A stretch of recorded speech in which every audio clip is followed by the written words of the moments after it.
Hello, thank you so much for having me. Like the panel before, I'm going to be more old school. I can't pace and hold a microphone and notes at the same time, I'm afraid. So I'm going to talk about Human Rights Watch, which is absolutely an advocacy organization. That's how we think of ourselves.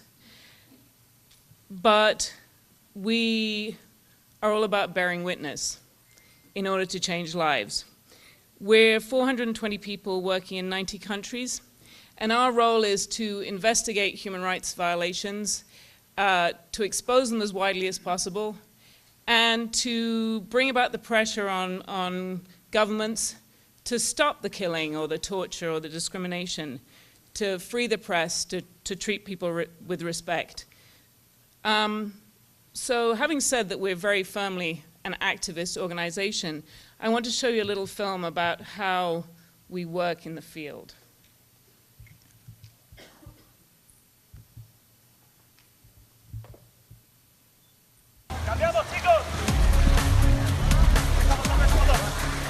We work here as this boat arrived with about 60 people, many families, many young children. When did you leave there, sir? How many days since they've had the medicine?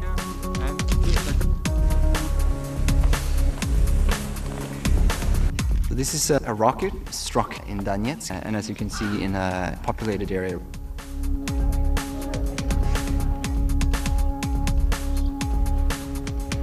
ما خلوناش ندرس، احنا ماشيين نرجع للمدارس وهم يهددونا نباكسوا في المدارس. قتلوا ناسهم؟ هنا كلهم. The spiritual home of Boko Haram is just a stone throw from here.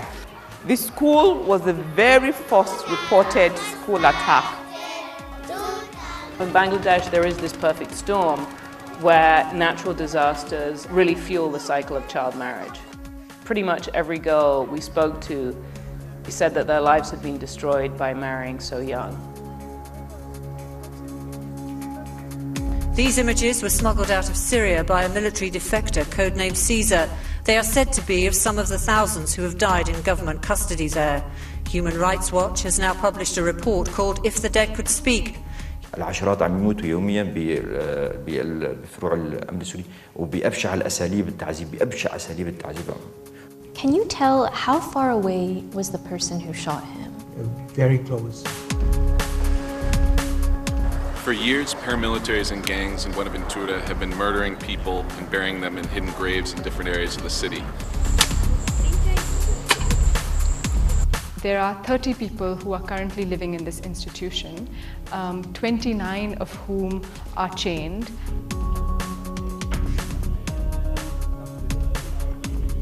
We're here in one of the informal camp settlements for Syrian refugees in the Bekaa Valley.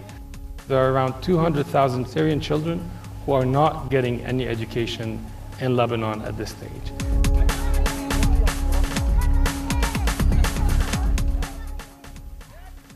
So, as you can see, on the ground, Human Rights Watch researchers really look a lot like journalists. We gather information from witnesses and survivors and law enforcement, government officials, medics, perpetrators even. And this fact-finding is the basis of everything that we do. We ask questions of as many people as we can. We cross-check, we verify, when necessary, we correct. We try to get the government's version of events. It's not always possible. We have a code of conduct about how we work, especially about how we interview vulnerable or traumatized people. And as you see, we travel with photographers and videographers because that was all our footage. We want the visual content to meet the same standards as our words. So what do we do with all this information that we gather? We produce long reports. We focus a lot on forgotten stories, places like the Central African Republic, a place so obscure that most of us couldn't find it on the map despite its name. This is one of several reports we've done on the Central African Republic, a product of months and months in the field, doing dozens of interviews, traveling widely in a place with almost no infrastructure. There aren't a lot of news outlets today that can afford that kind of an investment in the story. Of course, because of the internet, you know, we're a media company. We publish and broadcast our stories in print, you know, in multimedia, with stills, you know, on our sites. We obviously use social media, in particular Twitter, because we're really thinking a lot about you. We have more than 200 Human Rights Watch accounts. We have more than 3 million Twitter followers in English and another 250,000 in multiple other languages. So we do reach the general public, but Twitter in particular, we're really thinking about reaching journalists and policymakers who are critical audiences for us. We also, of course, use Facebook and Instagram and Tumblr and YouTube and Medium. We're a news source for Google, and how we wish we were a Snapchat Discover partner. Although, if we were, we'd then have to fundraise to hire somebody to produce the content. But, you know, it would probably be worth it. We think it would be a good investment at this point.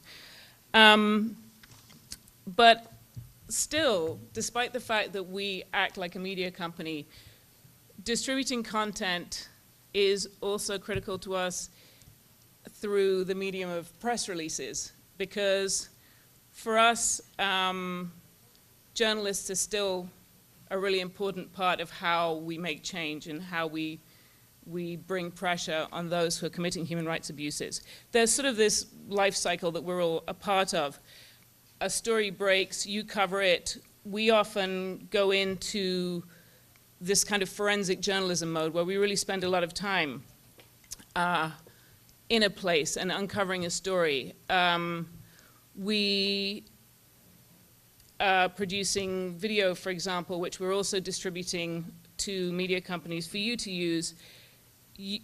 Breaking news happens, you report it, we go in and report it further, then you come back and report it again.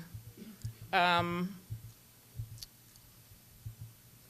all of this cycle of reporting and our reporting and more headlines really increases the pressure on governments.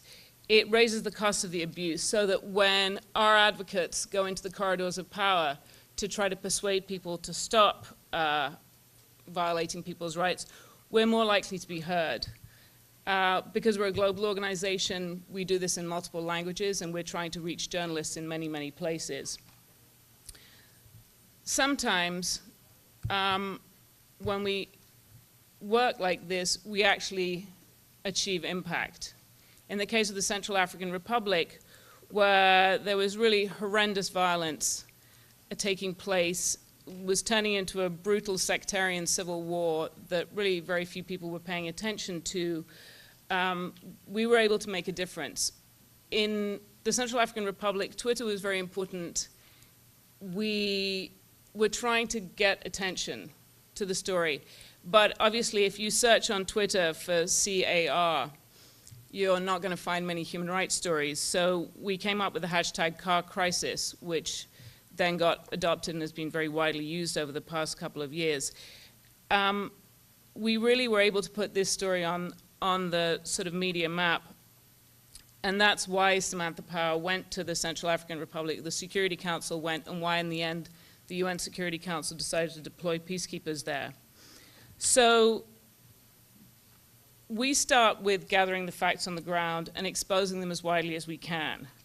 But to make a real difference, we still need the media as well, because even as we reach an engaged public, we still rely on all of you to cover our stories for the extra credibility you can give us, as well as for the audiences you reach. From my perspective, I like nothing better than you re-reporting the stories that we've done and coming to the same conclusions, or reporting out a lead that we've given you, even if you don't credit us, as sometimes happens. So, and by the way, when we distribute our video, we give you a cut version which is branded, and then we give you a clip reel, some of which is branded and some of which isn't. And I'm always surprised by the media companies who choose to use our content without actually crediting us, and therefore without telling their audiences where they're getting the footage from. So I would say we produce journalism, but we're not journalists. We don't stop at the story. We push recommendations to try to fix the problem. We've got the resources and the commitment to go deep and to stick around, which I think is good for all of us.